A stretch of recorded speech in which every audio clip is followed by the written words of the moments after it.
怎么回事啊？好像是撞到什么东西了。先生，你的车撞到我了。你确定？不过我不要求你赔偿，只要你带我进夜色会所就行。我是不是很宽宏大量？让开！你不带我进去，我就不让。开车！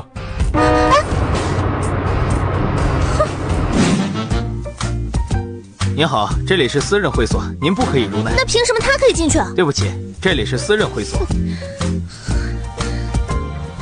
小谢，快给我开 buff！ 好的，宿主，即将为你开启熟脸模式。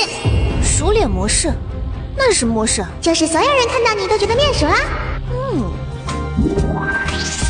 欢迎光临夜色会所。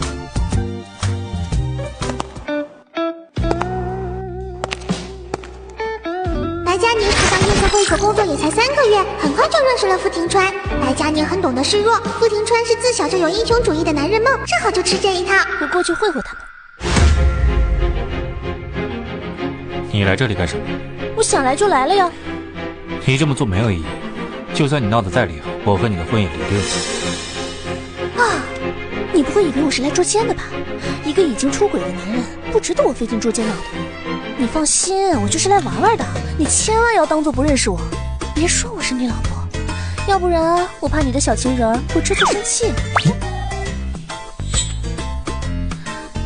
小七，这个男人是谁？薄思业，江城首富薄家掌舵人的儿子，14岁被薄家找回，但却不接受薄家的任何产业。他私生活低调，而且身边没有女人近身，传闻他对女人极度不信任。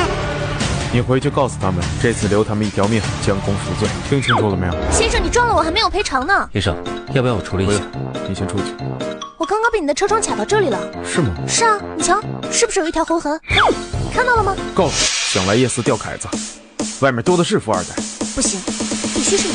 要给傅延川送绿帽，当然要挑一个顶配了。为什么？